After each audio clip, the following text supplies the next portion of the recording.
What's something you wish your family would just admit already? I was standing in my living room holding a bouquet I had arranged myself because the florist had canceled at the last minute. The good pearls my grandmother left me were clasped at my throat and felt heavier than jewelry has any right to feel. And the dress I bought on clearance because I refused to start a marriage with debt was whispering at my knees when my phone lit up with my mother's name, a familiar weight in my chest rising before I even answered because I already knew that whatever was coming would be disguised as reasonableness, with a bow of etiquette on top. She did not waste time with the performance of affection that she usually calibrates like a seasonal centerpiece, she said, with the brisk authority of someone confirming a restaurant reservation, that they could only be at one event today. That Amanda's party had been on the calendar for weeks, that the caterer was already on the way, and the custom cake had a chocolate skyline because of course it did, and that surely I understood the importance of follow-through, especially now that I was finally becoming an adult and starting a life in which reliability matters, which was a very elegant way of saying my wedding mattered less than my sister blowing out candles in front of a crowd of people who had been trained, over years, to clap for her on cue. There is a kind of silence that is not empty but so full it becomes a choice, and I made it. I told her I understood. I told her that it was all right. I told her that Mark and I were keeping it small anyway. A quiet courthouse ceremony followed by dinner with a few friends who had never once asked me to shrink in order to fit their plans, and I said it calmly enough that my mother took it as permission to hang up with a relieved little sigh, the sound she makes when a complicated seating chart has finally clicked into place. Mark came out of the bedroom nodding his tie with the same patient hands he uses to fix our temperamental coffee maker, and when I told him that my parents would not be there, he paused, met my eyes,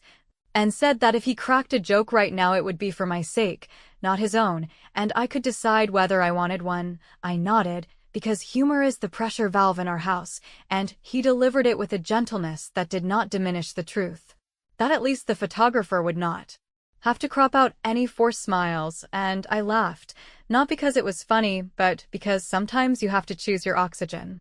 On the walk to the courthouse the air felt like pre-storm weather, that heavy promise that something is about to change whether you are ready or not, and I kept catching myself thinking of the way my grandmother would tilt her head when she listened.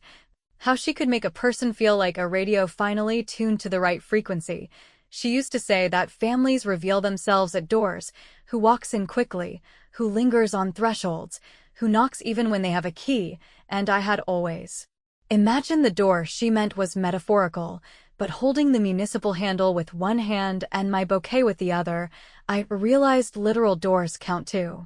Inside, the clerk smiled the way people do when they are secretly rooting for strangers. The officiant read words that were plain and confident and felt exactly right for us and our two friends. Jasmine with her camera and Anthony with his bottomless pockets full of tissues and mints stood as witnesses and cheered with a sincerity that did not need an audience to be real. I said my vows without shaking because the room was small, the promise was big,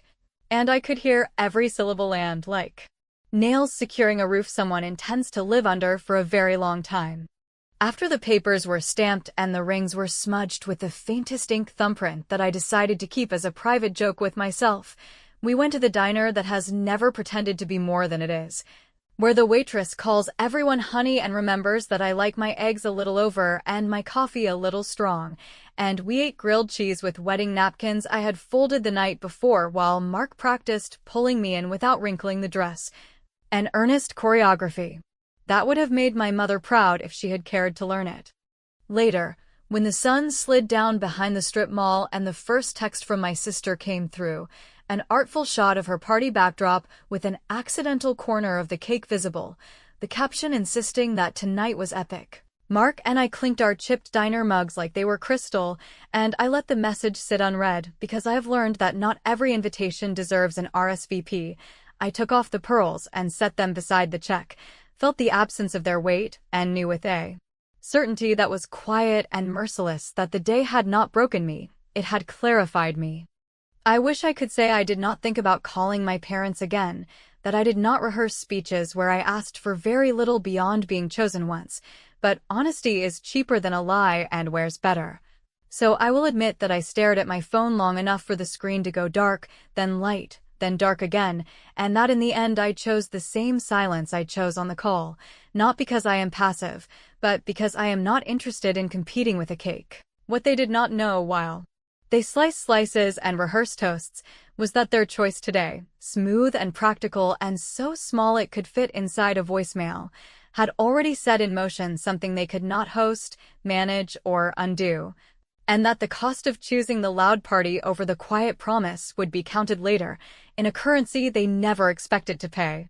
If you grow up in a house where praise is a resource that gets allocated like a municipal budget, you learn to hear weather in tone, to smell the forecast in a pause, to understand that love is not a fountain but a faucet that someone else controls. And I had become so fluent in that language by high school that I could translate a raised eyebrow into an entire evening of being useful, setting tables, ironing ribbons, printing place cards, while Amanda practiced what my mother called presence in the full-length mirror and my father calibrated lighting for photos as if a birthday banner might be scouted by a lifestyle magazine. And although I joked to friends that I was the stage manager in a family that only hired one star, the joke had a wobble to it because what I really felt was a constant question pounding at the back of the joke, a drum that asked how many years a person can be background before the paint starts to crack. There were the parties where Amanda arrived late with hugs rehearsed to camera speed, the dinners where she described ordinary errands like epic voyages and my parents leaned forward as if the grocery store had become the Atlantic. The holidays where gifts for her sparkled and gifts for me were practical in that careful way that says we considered your needs and found them unphotogenic. And there were the times I almost asked for a map out of the ecosystem we all kept pretending was natural. Times I almost became the loud version of myself that exists in my head, but then my mother would touch my arm and remind me that families function when everyone plays their part. And it was easier to be cooperative than to start a war that would be declared my fault before the second sentence left my mouth. I know it sounds like I am building a case, and maybe I am, but I am also confessing that I stayed because leaving felt like shouting into a canyon and waiting for an echo that never comes back, and because despite the demographics of attention,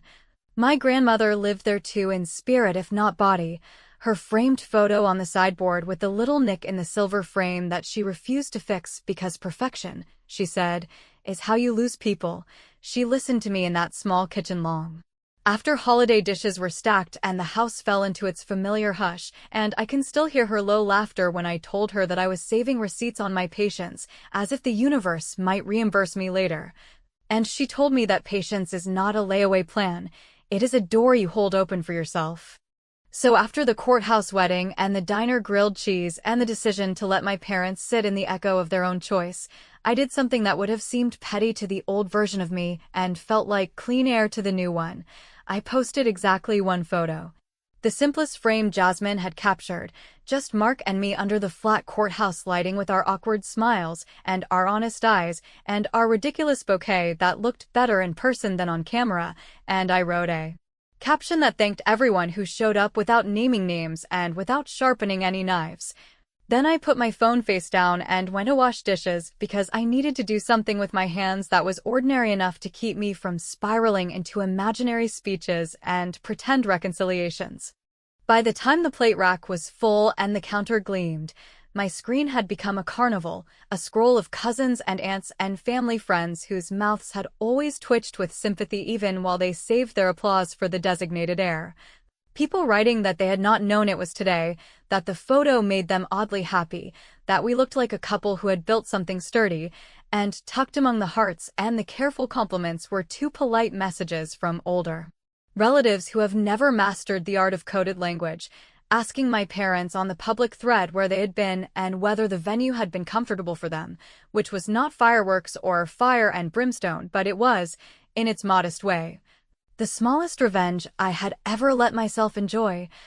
a nudge from the world back toward balance, without a single word from me. Mark read over my shoulder, kissed the top of my head, and said that sometimes the most elegant move is to let people volunteer to be themselves, and I wanted to believe that was the end of the lesson. That the day would settle into a new shape and the family would rearrange around it without incident. Yet the truth is that patterns cling and habits have teeth. And even as I curled on the couch with my legs under his and allowed myself to feel married in the regular way, two people under the same blanket solving the shared puzzle of hunger, sleep, and cable passwords, I could feel something gathering just out of sight, like the kind of storm that starts polite and ends biblical. It was late when the call came, and the number displayed as a city I associate with museum school trips and funerals, and I almost let it go to voicemail because nothing good arrives from that area code after dark. But something in me stood up even though my body did not move, and when I answered, the man on the line introduced himself with the measured cadence of someone who has learned to let silence do half the work. He said he was my grandmother's attorney and executor. He said there were matters related to her estate that required my signature and my presence. He said there were documents my parents might not have seen, and then he said the sentence that unclipped the floor beneath the whole house. The sentence that would turn party schedules into a footnote, that my grandmother's will, updated in her final spring after she had watched one more year of performances and stage crew dynamics, directed all family assets, properties, and heirlooms to me alone. And he paused as if he knew that the sound rushing in my ear was the blood of every slight I had survived beating a new rhythm, while somewhere across town a cake was being sealed in plastic wrap for later. The attorney's office did not look like a place where lives were rearranged so much as a room where expensive pens had their own pensions, yet the moment I sat across from him and watched him unfold the last version of my grandmother's will, I felt the air tip. Not dramatically, more like a ship changing course one careful degree at a time, which anyone who has ever steered anything knows is how you avoid icebergs without giving the deck chairs whiplash, and he walked me through clauses that sounded like legal lullabies until the meaning spiked up clear, that my grandmother had named me the sole heir to properties with peeling paint and stubborn bones, to a portfolio that was the opposite of showy, but alarmingly confident, to a set of heirlooms catalogued in her own looping hand with notes like "Leave this to the one who listens," and to the family trust that my parents had always described at holidays as a tradition, which I now understood was their code for the odds they had been quietly calculating for years.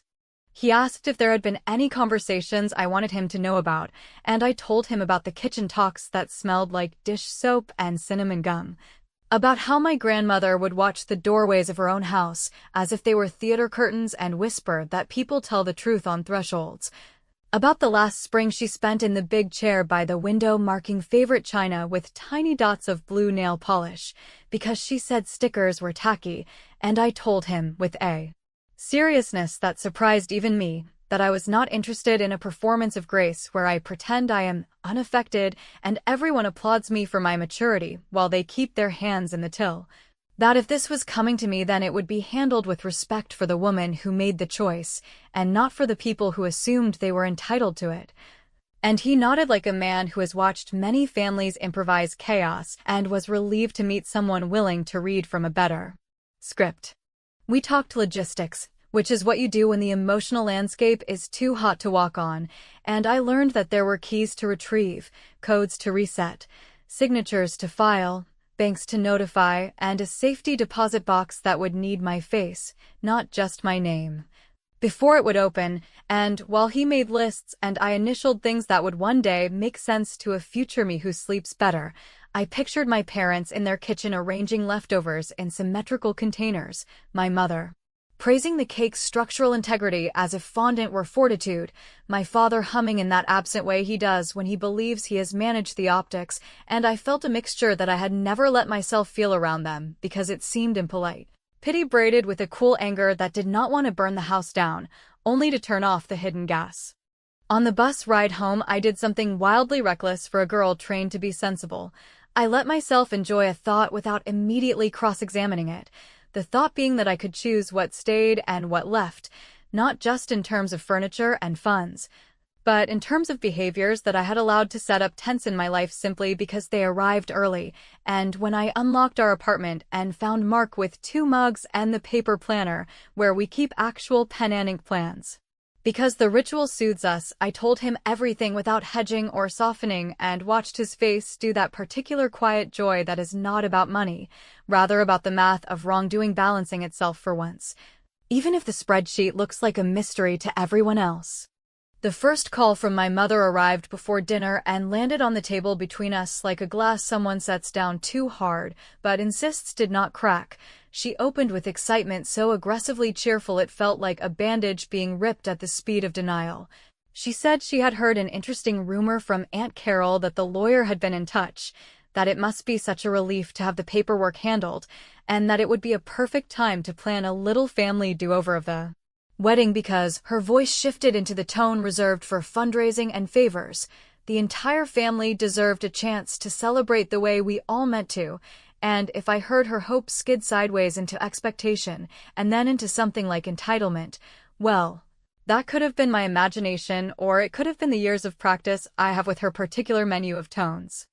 I did not argue and I did not explain, which is its own kind of argument, and when she pivoted to logistics as if a yes had been spoken aloud, I asked if our conversation could continue after I took care of a few immediate errands related to the house, which was the first time in my life that I used the word house in a sentence that belonged only to me. And when I hung up, I put my small plan into action with a focus that surprised me by how calm it felt. I called the property manager for the duplex my grandmother had kept rented to retired teachers at below-market rates and scheduled a lock change for morning with new keys to be picked up by me and only me. I emailed the bank to remove every user except me from the safe deposit authorization and attached the will and the attorney's letter like armor. I texted the alarm company with the phrase my grandmother had once joked was too dramatic for a kitchen magnet. Reset the codes, remove the guests, and watched as the confirmation emails stacked up like little paper victories that did not need a parade. For dessert, because revenge does not always require fireworks, and sometimes the sweetest thing is simply shutting a door that has been carelessly left open, I drafted one message to the extended family group chat that had hummed for years with announcements that were often more stage directions than news, and I wrote that Mark and I were home from the courthouse and grateful for everyone's kindness, that we would be hosting a small open house at my grandmother's place in a few weeks to share memories and distribute the items she had set aside by name in her own handwriting, and that any questions about the estate should be sent directly to me or to her attorney, whose contact I included. And then I put my phone down and waited for the sound I have learned to recognize, the collective intake of breath when an audience realizes the understudy is not coming on. The star will not get a last-minute rewrite, and the person they did not clap for has stepped to center stage without asking permission. Right before another different sound came, my father texting a dinner invitation for the end of the week with an address to a restaurant that requires booking far in advance. The message ending with a line that was so casually ominous it made my skin feel too tight, that it would be good to talk quickly, before assumptions harden. The restaurant my father chose had ceilings so high that conversation rose and thinned like steam, and the host said our name with the kind of respect that can be bought by people who confuse service with love. Yet when we sat and my parents began to perform familial warmth, my mother reaching for my hand with a tremble that could have been emotion or theater, my father praising Mark's tie as if a compliment could sand down the past, I realized they had mistaken high ceilings for cover, because even institutions with an army of votive candles cannot hide a truth that is determined to be heard, and I let them work through their opening number while the waiter poured water and pretended not to notice the choreography of regret sliding into requests. My mother began with a speech about missed signals and overwhelmed calendars, about how the heart wants what it wants, but sometimes the calendar insists on conflict. And my father followed with a statement on tradition that sounded suspiciously like brand management. Then the two of them reached the crescendo they had agreed on in the car. The proposal for a beautiful second ceremony where the entire family would show up in the correct outfits with the approved smiles, where apologies would be implied by the quality of the catering rather than said aloud, where we could, as my mother put it, reset the narrative. And I felt Mark's heel touch my shoe under the table in that quiet, steadying way he has that communicates both affection and the reminder that I am allowed to keep my footing even when the floor tries to tilt. I said I would consider the idea under very simple terms, then I set a cream envelope between the salt and the oil as if it were nothing more than a menu, though inside was the only menu I cared to read tonight. A single-page set of conditions printed in a typeface my grandmother loved for its no-nonsense honesty, And I read the short list out loud because I have learned that people who count on subtext wilt when you bring the text to the table. The first condition was that before any venue was booked, my parents would write and sign a brief public statement acknowledging that they had been given a choice on my wedding day and had chosen Amanda's party. Not as a confession to be weaponized, but as a factual anchor to keep the rest of us from drifting into the fantasy where things just happened. The second condition was that any money they intended to spend on florals and fanfare would instead be donated in an equal amount to the last birthday blowout they funded, to a scholarship in my grandmother's name for first-generation students at the community college where she once volunteered. And the third condition, here my voice did not shake, was that the second ceremony would take the form of a small vow renewal, held in my grandmother's living room, with the neighbors and the retired teachers as guests of honor, because if we were going to redo anything it would be the spirit, not the optics. My father put on the smile men wear when they want to be thanked for not losing their temper. My mother made a sound like a tea kettle discovering self-control, and both of them began to negotiate as if I had merely opened with an ambitious asking price.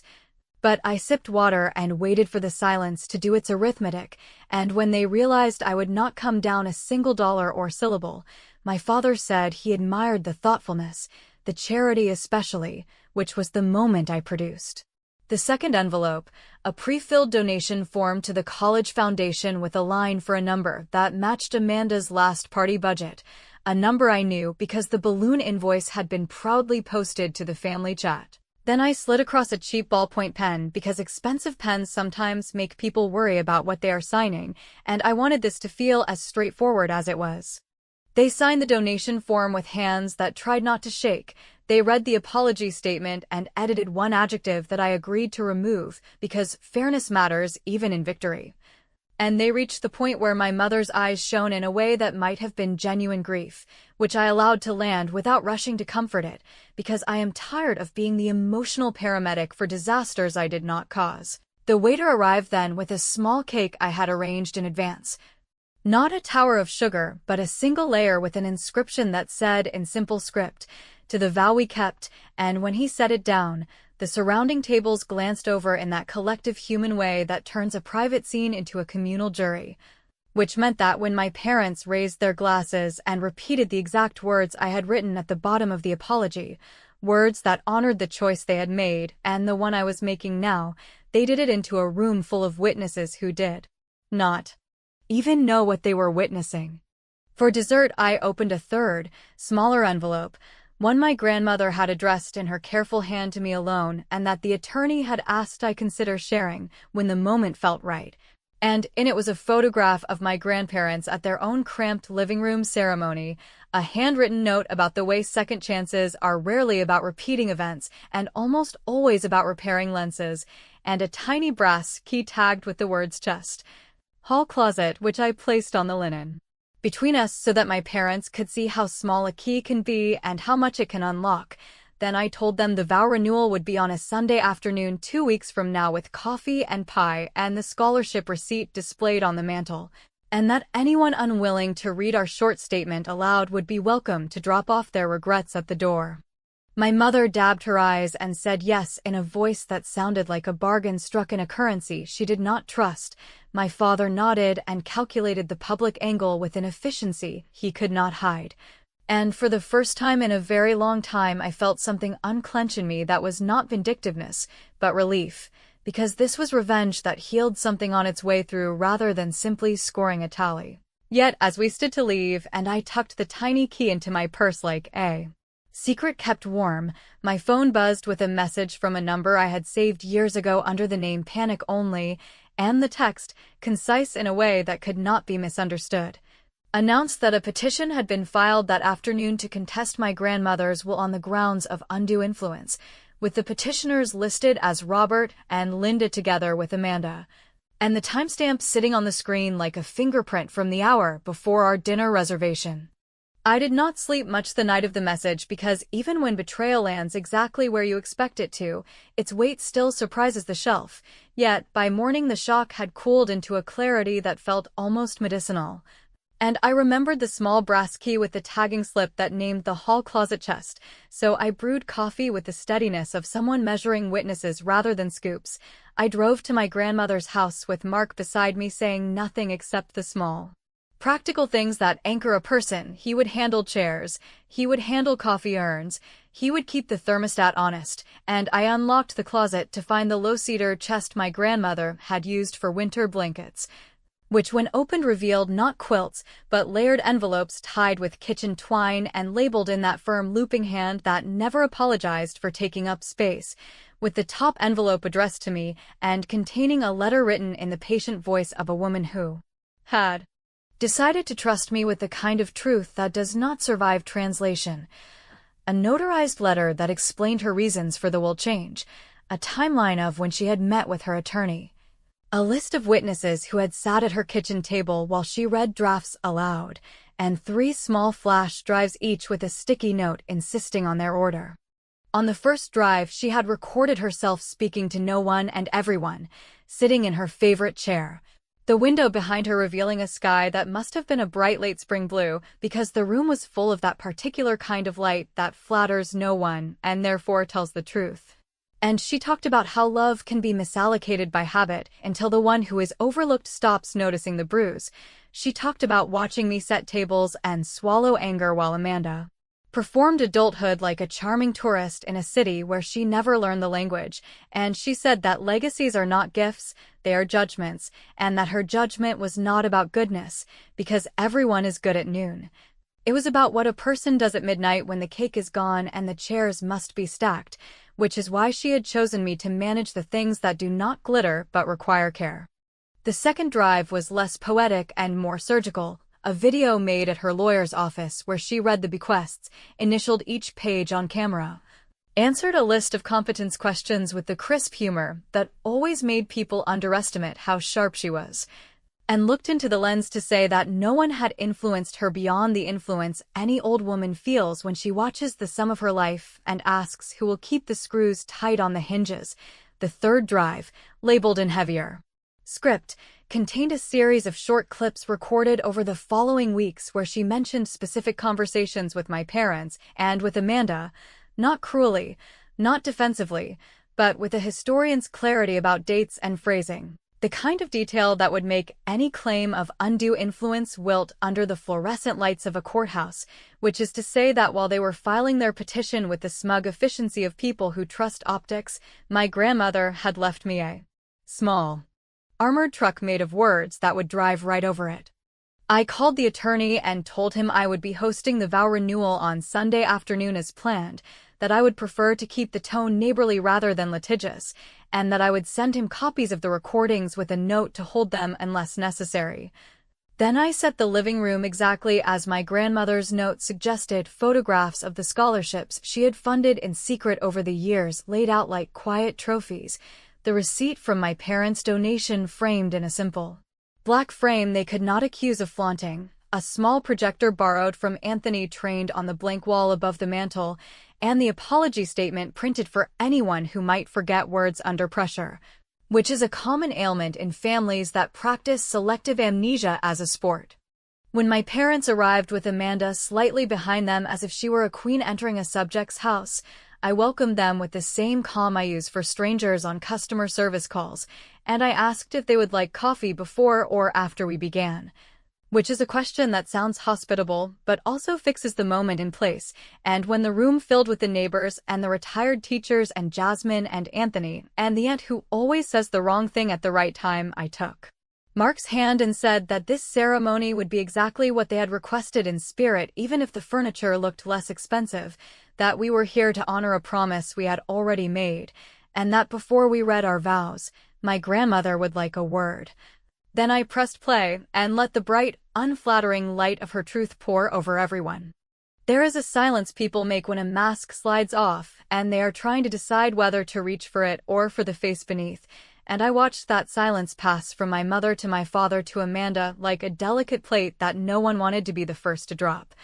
Then I read our short apology aloud with them standing beside me, because they had signed it and because sometimes the most compassionate revenge is to allow people to do the right thing in public where their future memories cannot edit it away, and when the final line landed, the room breathed again. Neighbors clapped with the gentle stubbornness of people who taught belligerent children to read, and I said our vows to Mark with language simple enough to survive a hard winter. Only after the pie was plated and the retired teachers were comparing frosting techniques did I ask my parents and Amanda to step into the hallway where I presented them with their choice, which was less theatrical than they had feared and more final than they had hoped. They could withdraw the petition today, which would keep the recordings and letters private and allow them to claim, if they needed to save face, that they had simply chosen love over conflict, in which case I would set up, quietly and without signatures that attach to pride, a modest education fund for Amanda's child if and when there is one, with the stipulation that the checks arrive anonymously like snow, or they could proceed, which would open the archive to court record and trigger a clause in my grandmother's trust, a clause buried like a landmine that redirected contested assets not to me but to the Community College Foundation in full, leaving me with the house and the keys and the work, and them with public documents in which they barely recognized themselves. My father stared at the carpet the way a man stares at a blueprint that no longer fits the lot. My mother's hand hovered between my face and her own like a signal that had lost its semaphore. And Amanda said a sentence that for once did not try to direct the scene, that she was tired, that she did not want her child to grow up in a family where love arrived wearing a calculator, that she would sign whatever ended the performance.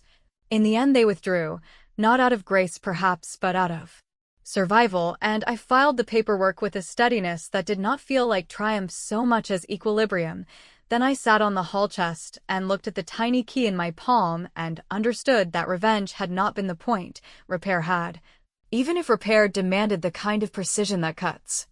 Whether I went too far or not far enough is a question I will let live in the quiet places of the house, in the scrape of chairs and the hum of the ancient refrigerator. And maybe one day when Amanda's child graduates on a spring afternoon funded by snow that leaves no footprints, we will stand together and pretend not to know where the weather came from, or maybe the tapes will find air anyway because truth is a restless animal. For now I locked the chest, I left the framed apology on the mantle where sunlight could fade it into softness, and as the room emptied and Mark turned off the projector, I felt the kind of tired that means a storm has passed and the roof held, though somewhere beyond the fence line. Thunder rehearsed a memory it was not yet ready to release.